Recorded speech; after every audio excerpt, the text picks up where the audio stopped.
Et j'aime bien les filles qui ont un caractère de mec. Bah bon, ça va beaucoup mieux. Durant 60 ans, Johnny Hallyday a dissimulé un secret qui a jeté une ombre sur chacune de ses liaisons amoureuses. Un mystère si profond qu'il a résisté à 5 mariages, à d'innombrables conquêtes, et a même survécu à sa propre disparition. Nous avons tous en tête le nom de Sylvie Vartan, cette femme emblématique avec qui il a partagé sa vie pendant 18 années. Nous connaissons aussi Laetitia, celle qui l'a veillé jusqu'à son dernier souffle. Cependant, il existait une autre femme, une femme dont le nom fut très rarement évoqué dans la presse, mais qui occupait un espace que nul autre n'a jamais pu combler. Cette femme n'était autre que Catherine Deneuve, la grande icône du cinéma français, la sublime, l'inaccessible, celle qui, d'après les confidences de Johnny lui-même, avait ce je ne sais quoi que les autres n'avaient pas. Leur histoire a débuté en 1961 sur le plateau d'un film. Et en réalité, elle n'a jamais vraiment pris fin. Au cours de 6 décennies, ils ont entretenu une danse autour d'un amour impossible à vivre au grand jour. Une passion nourrie de moments dérobés, de regards entendus et d'une chanson énigmatique qui révéla toute la vérité bien des années plus tard. Johnny l'a lui-même confessé au cours des années 80 et Catherine fut son grand amour de jeunesse.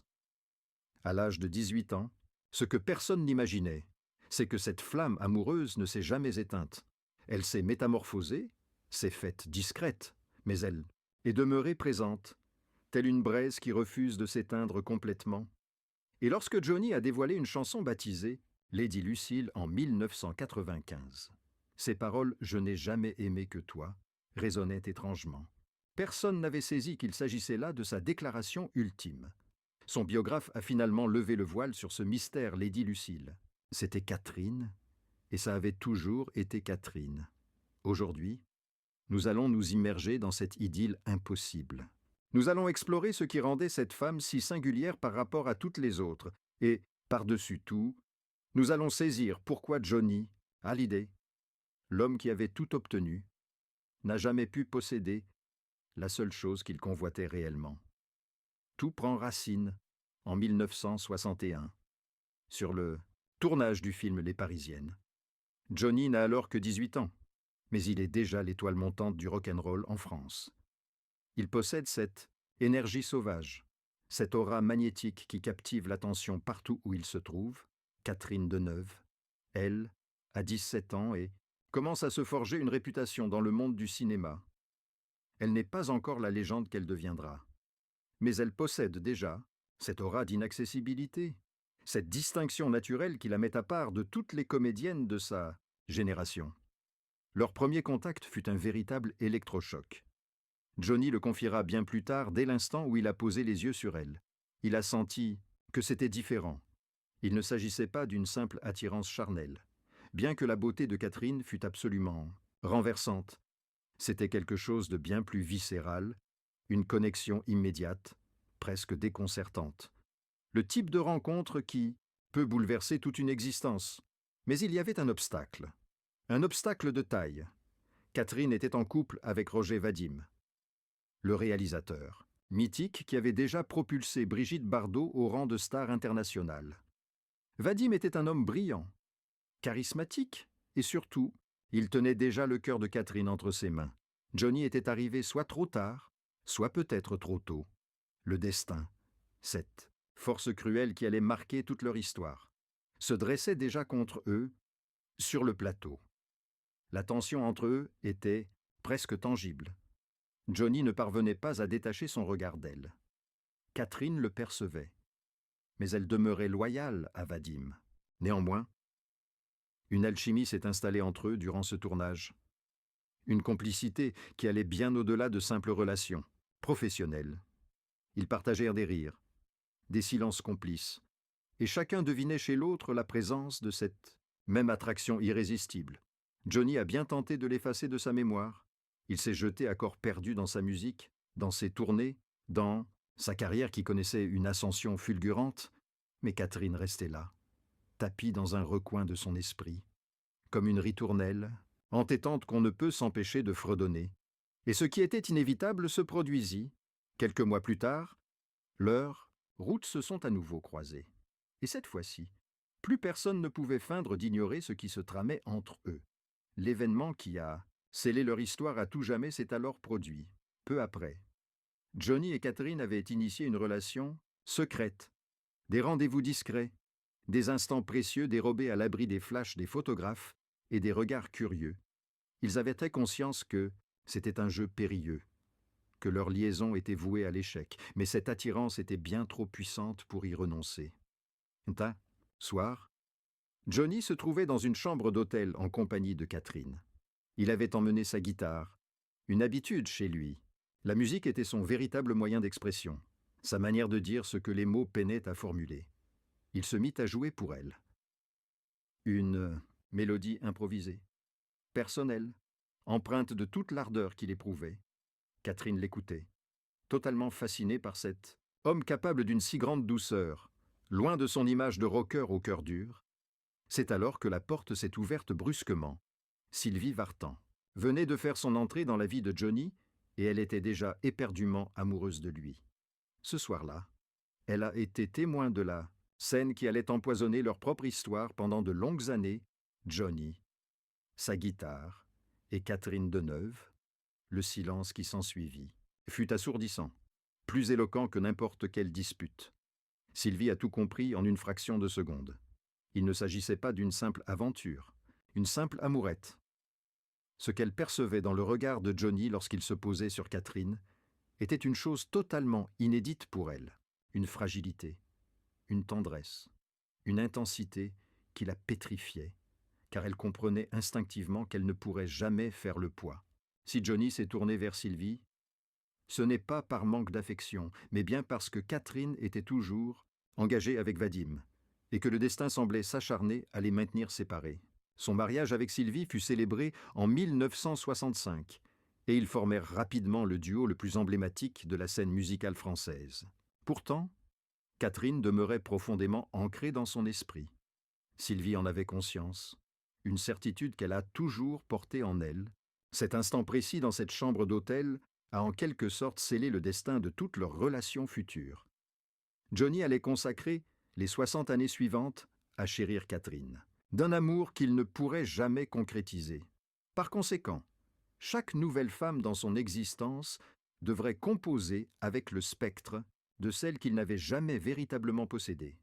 Cependant, le récit est loin d'être terminé, car en dépit de son union avec Sylvie, en dépit de toutes les liaisons qui ont jalonné son parcours, Johnny et Catherine ont toujours trouvé le moyen de se revoir, de correspondre, préservant ainsi cette connexion intangible qui les reliait. Pour saisir pleinement en quoi Catherine se distinguait, il est essentiel d'examiner les femmes que Johnny a publiquement aimées, car elles furent nombreuses, marquées par des unions, des séparations, des retrouvailles et des tourments. Johnny était un être d'une grande passion, un homme de tous les excès qui ne pouvait concevoir son existence sans amour. Pourtant, aucune de ces idylles n'est parvenue à éclipser le souvenir de Catherine. Sylvie Vartan représenta sa première grande passion officielle. 18 ans de vie commune. Ils ont incarné le couple idéal pour le grand public. 2 icônes au faîte de leur carrière. Magnifiques, doués, fusionnels. De leur union est né David, leur fils chéri. Sur les planches, leur alchimie était palpable, explosive. Mais dans leur sphère privée, Sylvie partageait son quotidien, avec une présence spectrale. Elle sentait que les pensées de Johnny s'évadaient vers Catherine. Elle le devinait dans ses silences prolongés, dans ses yeux qui fixaient le vide. Leur séparation fut une épreuve déchirante, mais sans doute inéluctable. On ne peut pas lutter contre un sentiment aussi ancien et profondément enraciné. Après Sylvie. Ce fut au tour de Nathalie Baye. Une liaison passionnée de 2 années qui vit la naissance. De Laura, sa fille, Nathalie était une comédienne remarquable, dotée d'une grande intelligence et d'une sensibilité profonde. Elle semblait posséder toutes les qualités pour enfin prendre la place de Catherine. Pourtant, cela ne fonctionna pas. Johnny était un homme trop tourmenté, incapable de s'investir totalement. Il éprouvait des sentiments pour Nathalie, mais pas avec l'intensité qu'elle était en droit d'attendre. Leur histoire prit fin, et Johnny se lança de nouveau dans la quête d'un idéal insaisissable. Ensuite, Adeline Blondiot est entrée dans sa vie. Leur mariage, qui s'étendit sur 3 ans, se révéla être un véritable fiasco. Adeline était pleine de jeunesse. Elle aspirait à bâtir une relation durable avec Johnny, mais son esprit était déjà captif de ses propres tourments et de ses réminiscences. La séparation fut brutale. Exposé aux médias et sans pitié, Johnny paraissait tout simplement inapte à trouver la sérénité auprès de quiconque. Et pour finir, ce fut Laetitia. Ils se sont unis en 1996. Et elle est demeurée à ses côtés durant 22 ans, jusqu'à son décès en 2017. Laetitia était différente de ses précédentes compagnes, bien plus jeune. Elle lui vouait une admiration quasi dévotionnelle, semblable à celle d'une admiratrice pour sa star. Elle fut son roc. Elle l'a épaulé durant ses périodes les plus tourmentées. Elle lui offrit le bonheur d'être père à nouveau avec 2 filles adoptées pour le monde entier. C'était enfin celle qui avait triomphé là où toutes les autres avaient reconnu l'échec. Néanmoins, même Laetitia dut vivre avec le spectre de Catherine, car au fil de toutes ces décennies, de tous ses engagements et de ses séparations, Catherine n'avait jamais disparu. Sa présence n'était pas matérielle, ni même intrusive, juste là, immuable, au creux des pensées de Johnny, dans les mélodies de ses chansons, dans ce recoin secret de son âme qu'il n'avait jamais partagé avec quiconque, et en 1995, il posa un acte qui allait révéler, à la face du monde, le secret qu'il gardait précieusement depuis 34 ans, cette année-là. Johnny lança un album nommé Lorada. Parmi les pistes de cet opus, une chanson en particulier se démarque nettement des autres. Son titre est Lady Lucille. Il s'agit d'une ballade empreinte de mélancolie, presque poignante, qui évoque une femme incomparable, une femme qui détient cette étincelle singulière que les autres ne possèdent pas, une femme qui hante ses pensées, ses jours comme ses nuits, depuis une éternité. À ce moment-là, personne ne saisit vraiment à qui il fait référence. Ses admirateurs élaborent des théories. La presse mène l'enquête. Mais Johnny se mure dans le silence. Il se contente d'un sourire énigmatique. Quand on l'interroge à ce sujet, Lady Lucille se transforme alors en une véritable énigme, un secret que nul ne parvient à percer. Qui peut bien être cette femme, qui détient une place aussi privilégiée dans l'univers affectif de Johnny? S'agit-il d'une pure fiction, d'une figure imaginaire, conçue pour les seules exigences d'une mélodie? En réalité, les paroles sont éloquentes pour quiconque sait décrypter les non-dits. Johnny y dépeint une femme hors d'atteinte, un amour qui ne peut s'épanouir au grand jour. Il y exprime des remords, évoque ce qui aurait pu se produire, et cette alchimie qui dépasse le temps et les contingences. Chacun de ces mots est imprégné d'une profonde nostalgie et d'un désir, jamais comblé. C'est une véritable déclaration d'amour, dissimulée sous les traits d'une chanson. Une confession publique que personne n'est en mesure de décoder. Pendant de longues années, le secret demeure parfaitement gardé. Johnny reste muet. Catherine, quant à elle, poursuit son éblouissante carrière dans le cinéma, cinématographique. Son parcours l'a hissée au rang des comédiennes les plus estimées de la planète, incarnant un véritable symbole de grâce et de raffinement. S'exprime que très rarement sur Johnny lors de ses entretiens, ou alors de manière fugace, à la façon dont on mentionne une connaissance ancienne avec une affection polie, sans jamais laisser transparaître l'intensité véritable de leur connexion. Puis, le biographe de l'artiste déclenche un séisme, en publiant ses révélations. Dans un ouvrage qui détaille l'existence mouvementée de la vedette, il expose enfin la vérité. Lady Lucille, c'est bien Catherine, Deneuve. En réalité, elle l'a toujours incarnée.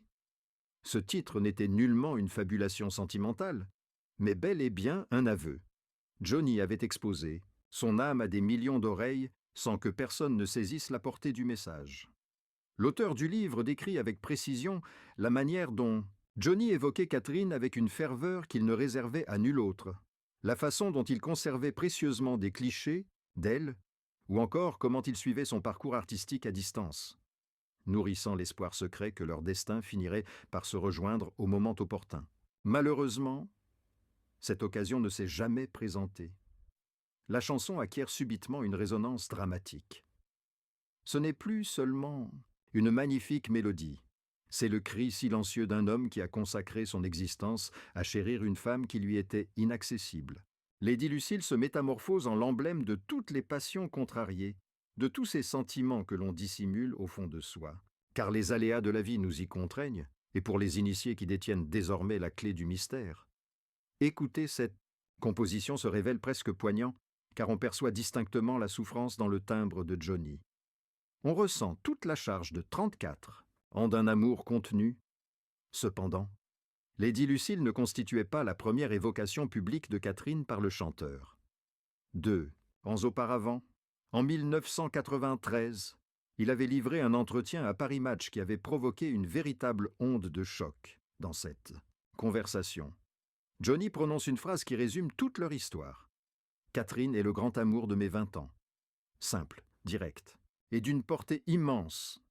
Cette confession retentit comme un coup de tonnerre, car Johnny n'avait pas pour habitude de dévoiler ses émotions dans la presse. Il abordait sa musique, ses tournées, ses ambitions, mais à cet instant précis, il mettait son âme à nu, d'une façon dont il ne l'avait jamais fait publiquement. Il concède que Catherine a laissé une empreinte indélébile sur son existence, qu'elle incarne une place unique que nul autre n'a jamais su combler. Au cours de ce même entretien, il partage également qu'ils ont entretenu une complicité amoureuse durant plus de 3 décennies.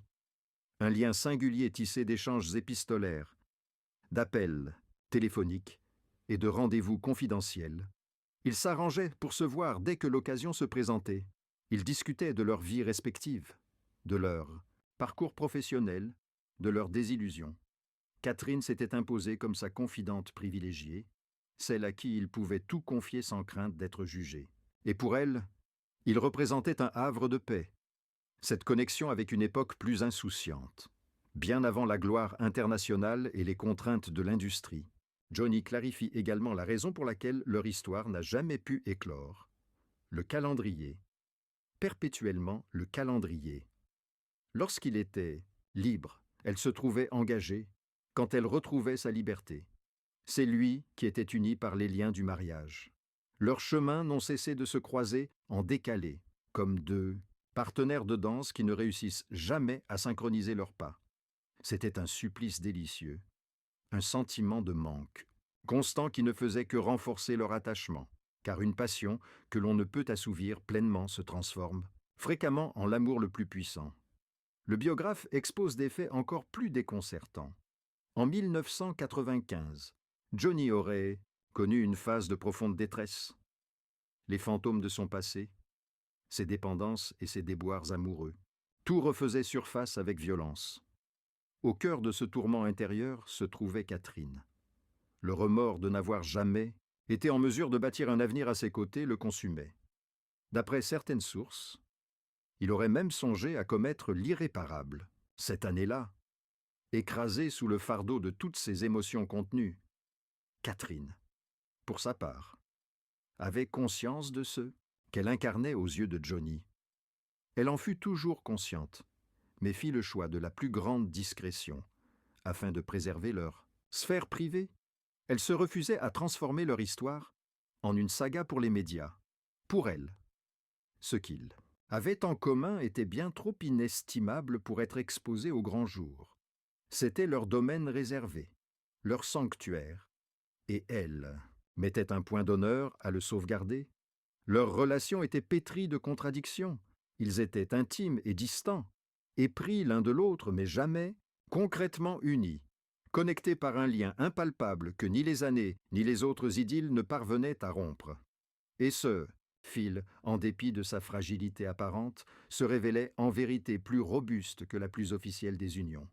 Mais alors, qu'est-ce qui conférait à Catherine ce caractère si exceptionnel? Pour quelle raison cette femme tenait-elle un rôle que nul autre n'a jamais pu endosser? La solution à cette énigme est multiple, mais elle débute par une constatation flagrante. Catherine n'a jamais dépendu de Johnny. Pour se définir, l'ensemble des autres femmes qui ont partagé sa vie le portaient au nu, voire l'idolâtraient. Sylvie était une vedette, mais elle évoluait dans le sillage de Johnny. Laetitia le vénérait à la manière d'une admiratrice fascinée par son idole. Même Nathalie, en dépit de sa carrière remarquable, percevait en Johnny une dimension qui la dépassait. Mais Catherine, elle, constituait une légende à part, entière, une figure emblématique du 7e art à l'échelle mondiale. Elle n'avait nul besoin de la renommée de Johnny pour rayonner. Elle possédait sa propre aura. Cette autonomie forgeait entre eux une relation tout à fait singulière. Face à Catherine, Johnny n'était plus la figure dominante et indiscutable, il se retrouvait face à son alter ego. Elle le saisissait avec une profondeur inaccessible aux autres, car son existence était le miroir de la sienne. La gloire, le poids des attentes, les renoncements et cette incapacité fondamentale à mener une vie ordinaire, leurs échanges étaient ceux de deux pères. Deux monuments se faisant face, se jaugeant du regard, sans que l'un ait à s'élever ou l'autre à s'incliner. Existait également entre eux une complicité intellectuelle et artistique que Johnny ne parviendra jamais à retrouver par la suite. Catherine possédait une culture immense, une élégance d'esprit et une grande profondeur.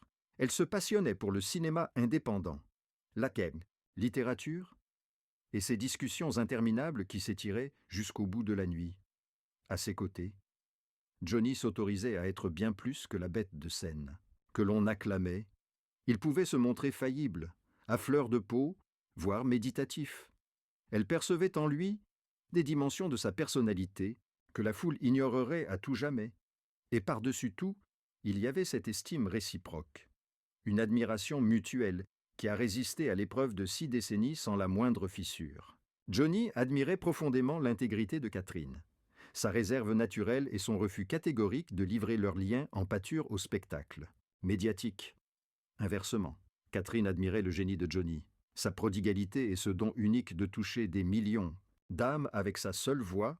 Leur respect mutuel était si puissant qu'ils n'auraient jamais pu s'aborder ce lien précieux en tentant de le forcer à prendre une forme qu'ils ne pouvaient assumer. S'ajoute à cela une dimension plus trouble, d'ordre psychologique. Catherine incarnait l'inatteignable. Cet amour que l'on ne parvient jamais à s'approprier entièrement. Et pour une personnalité comme Johnny, qui avait coutume de tout obtenir, cette inaccessibilité nourrissait une véritable fixation. Catherine demeurait l'unique, conquête qui lui échapperait toujours, ce qui la magnifiait encore davantage à ses yeux. D'aucuns avanceraient que c'est justement parce que leur histoire n'a jamais pris la forme d'une union conventionnelle que leur sentiment a pu perdurer.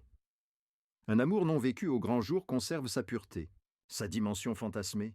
Il n'est jamais confronté aux trivialités de l'existence, aux désaccords, aux concessions, ni à l'érosion inévitable des années.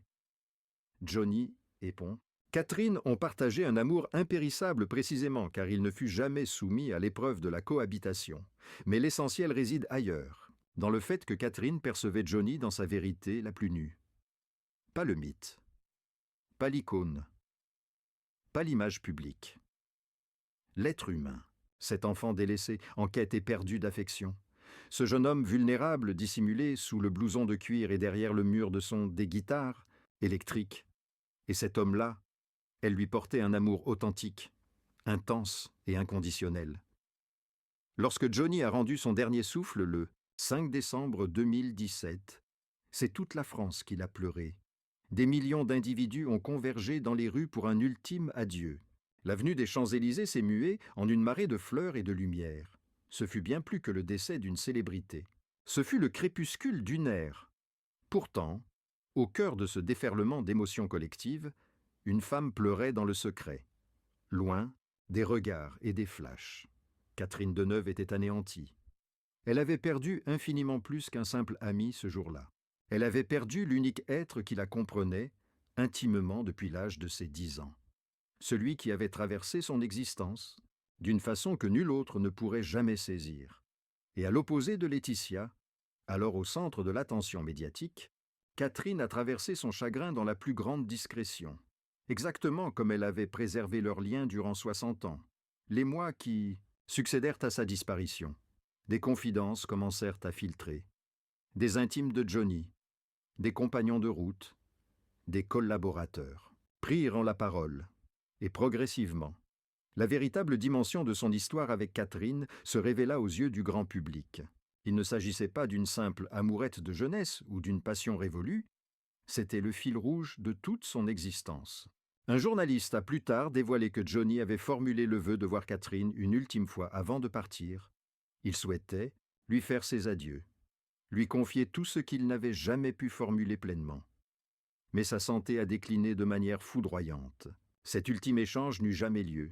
Et ce regret poignant est venu s'ajouter à la longue liste de ceux qui avaient jalonné leur parcours commun.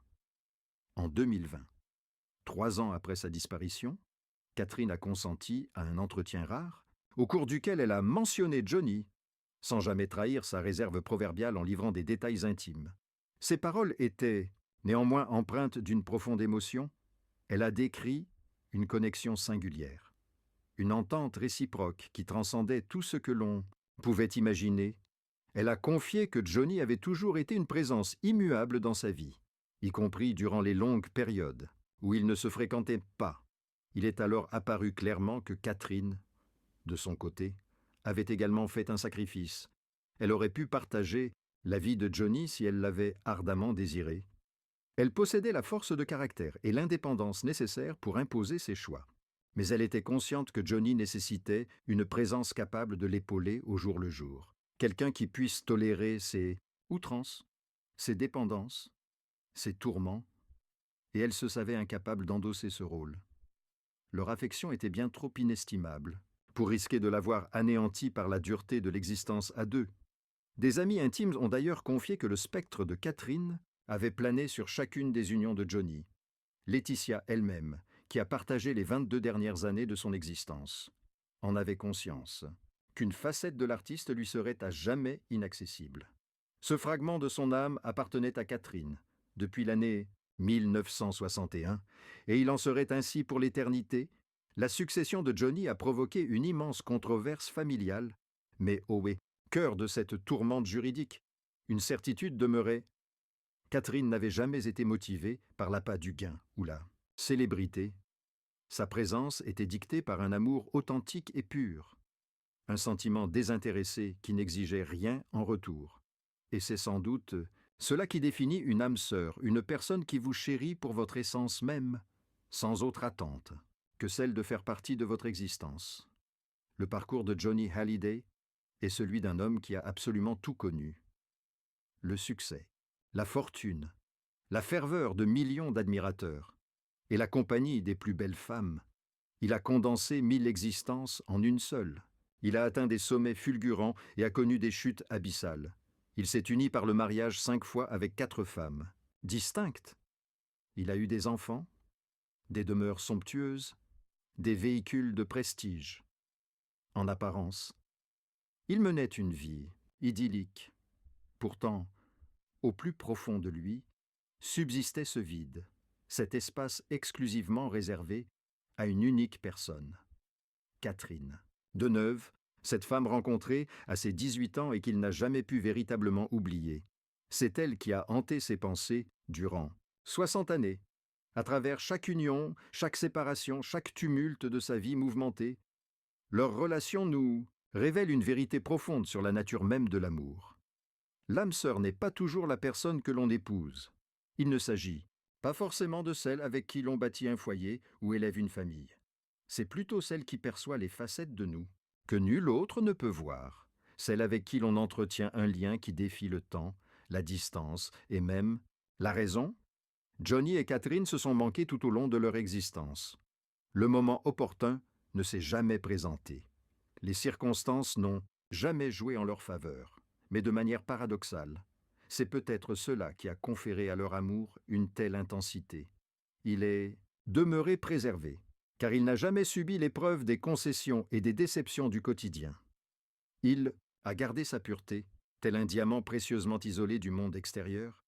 Lady Lucille n'était pas une simple chanson, mais bien un legs, la démonstration qu'il est possible de passer sa vie entière à la recherche de quelque chose que l'on a déjà trouvé. Johnny voyait Catherine en chaque femme qu'il croisait. Il espérait retrouver cette alchimie, cette complicité, cette étincelle qu'il avait perçue sur ce plateau de cinéma en 1961, et il ne l'a jamais retrouvée. Car Catherine était irremplaçable. De nos jours, en écoutant les morceaux de Johnny, en visionnant les films de Catherine, on perçoit Leur histoire sous un nouveau jour, on réalise que, par-delà le faste et les feux de la rampe, se trouvaient deux âmes se poursuivant sans fin, sans jamais parvenir à se rejoindre complètement. C'est une situation aussi magnifique que déchirante. C'est l'incarnation même de l'amour inatteignable. Et il se pourrait bien que ce soit là la plus grande romance de Johnny Hallyday. Pas celle qui a fait la une des tabloïds, ni celle qui fut mise en scène devant les objectifs, mais bien celle qui a prospéré dans la discrétion, dans le non-dit, dans les regards entendus et les paroles retenues. Un amour qui a traversé 60 ans sans jamais faiblir, l'amour pour l'unique femme qui fut et restera à jamais sa véritable âme sœur, Catherine Deneuve. Lady, Lucille, l'amour de toute une vie,